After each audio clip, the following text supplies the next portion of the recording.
Setiap malam, setiap saya membuka buku-buku itu, setiap saya membaca untuk mencoba khusyuk, tiba-tiba terdengar suaranya. Ini terjadi sejak ayah membuat peraturan baru di rumah ini, melarang handphone di malam hari. Dan saya harus menyerahkan benda pujaan itu pada ayah. Maka saya akan duduk di bangku itu, menghadapi buku-buku bisu dan tak asing itu, sampai saya tertidur. Ayah atau ibu, mereka seperti tentara jaga malam, akan datang ke kamar ini setiap 1 jam sekali, memastikan bahwa saya masih duduk di bangku itu membaca sampai sebelum pukul 10 atau 11 malam, waktu saya untuk tidur.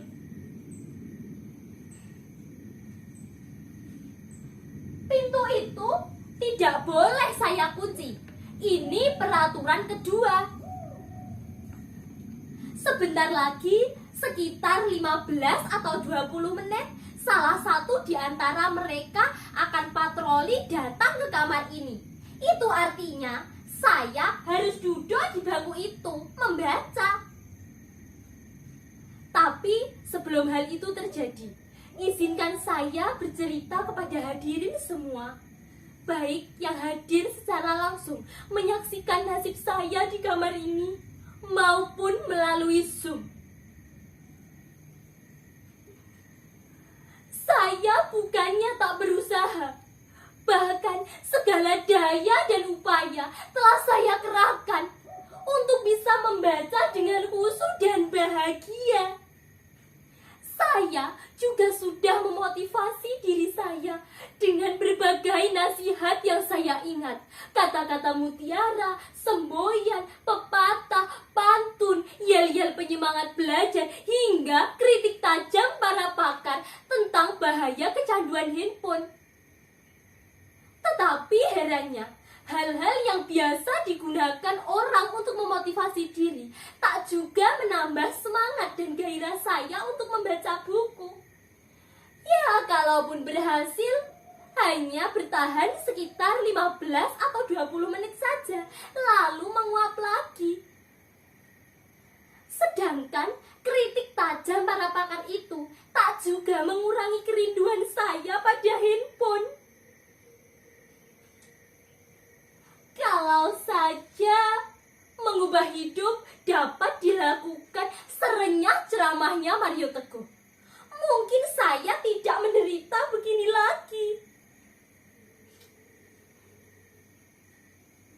Apa? Saudara-saudara tak yakin bahwa saya menderita? Apa tak terlihat beban derita itu di wajah saya ini? Disorot mata saya, digetar suara saya, di seluruh tubuh ini.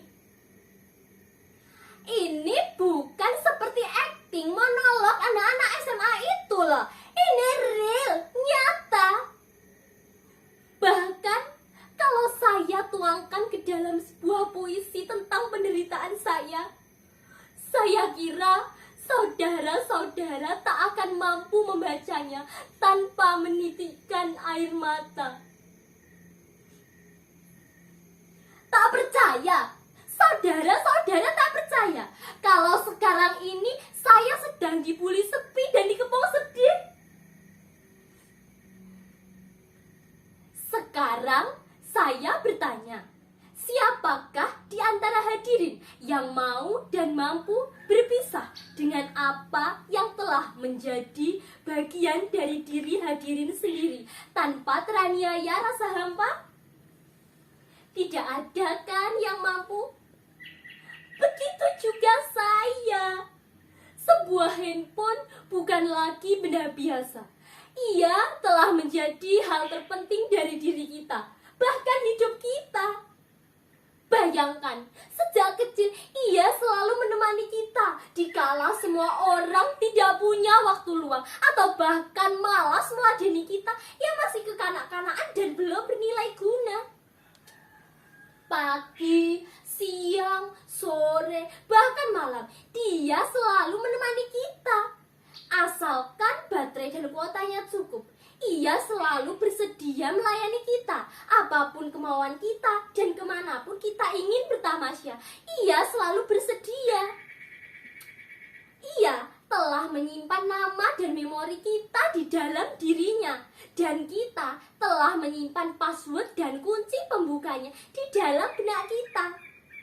Bukankah itu suatu hal yang sangat romantis, kan? Bahkan kita bisa lebih dekat dan lebih nyaman dengan dirinya daripada dengan sesama kita. Itulah mengapa berpisah dengannya, meski cuma saban malam, rasanya seperti melewati bertahun-tahun kesepian. Oh, handphoneku, betapa panjang dan berat jalan yang harus kutempuh untuk kembali bersamamu.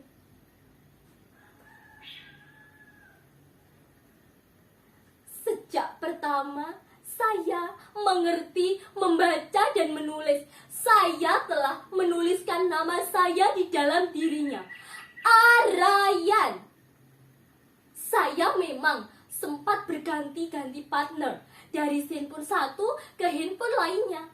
Tapi sikap mereka tetap sama, setia menemani dan melayani kita. Atau bahkan dia jauh lebih istimewa lagi. Coba bandingkan kesetiaan dan konsistensi mereka dengan kita. Berganti partner, berganti pula sikap dan kebiasaannya. Apalagi pergantian pimpinan, bisa semakin baik atau malah semakin anjlok. Maaf, saya jadi agak ngelantur. Maklumlah, orang kalau ditekam sepi dan sedih suka melayang kemana-mana pikirannya.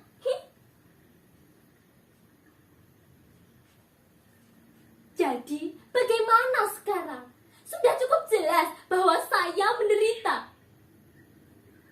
Saya menderita bukan hanya karena berpisah dengan dirinya saja. Saya menderita karena saya harus dihadapkan dengan dua keadaan secara bersamaan. Di satu sisi, saya tahu niat ayah dan ibu itu baik. Ia ingin saya mempunyai prestasi dan maju dalam studi. Makanya mereka membuat peraturan 2 jam tanpa handphone di malam hari. Tapi di sisi lain, seluruh diri saya, kesadaran saya, jiwa saya sudah terbiasa sejak kecil hidup dengan dia, ada di sisi saya. Tak mudah bagi saya melewati hari meski sesaat tanpa dia.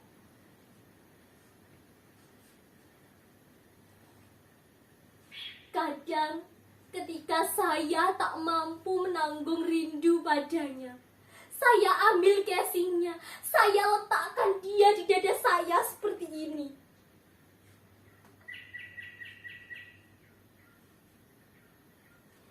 Kadang pula teringat saat-saat dramatis kami ketika dia menjadi lemah dan kritis.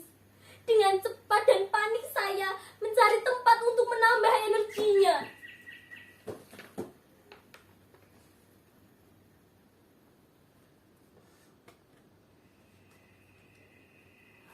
Tak ada yang lebih membahagiakan dari renyah suaranya dan juga riangnya. Bertamasya kemanapun saya ingin mengunjungi situs-situs atau menikmati menu-menu lezat yang ditawarkannya. Ia menjadikan hidup ini menjadi lebih mudah, amat simpel, lebih cepat, dan ia tak akan membuat kita menunggu lebih lama.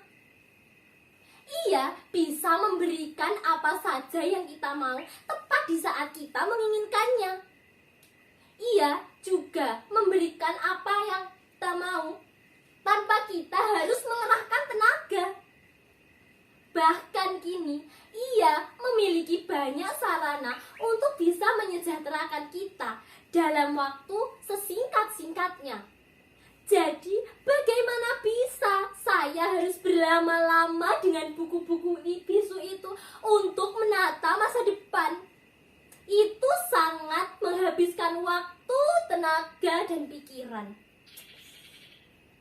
Sedangkan kita hidup di masa yang sangat bergantung pada kecepatan dan keringkasan.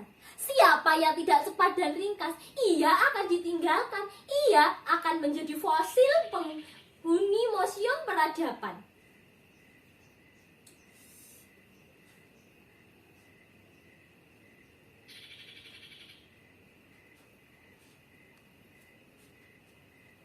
Saya sebenarnya sudah hampir berhasil tidak terlalu bergantung pada dirinya, kecuali untuk hal-hal penting saja. Tapi pada suatu malam, saat saya memergoki ayah dan ibu saya yang sedang romantis dengan handphonenya, saya jadi merasa dihianati. Sejak saat itu, kemampuan saya untuk berpisah dengan dirinya semakin menurun. Bahkan kini ia ada di dalam kepala saya. Ia menjadi denyut dalam jantung saya. Saya sudah teramat dalam mencintainya.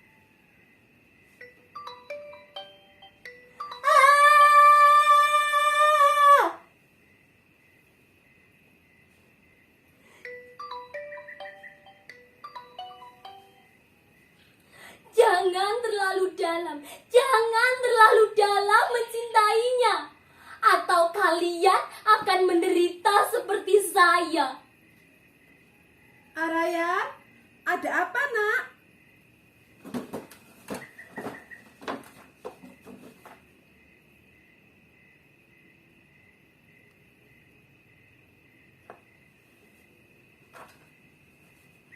Betapa panjang dan berat jalan yang harus kutempuh. Namun inilah yang harus kulakukan untuk mendapatkan kelahiranku kembali.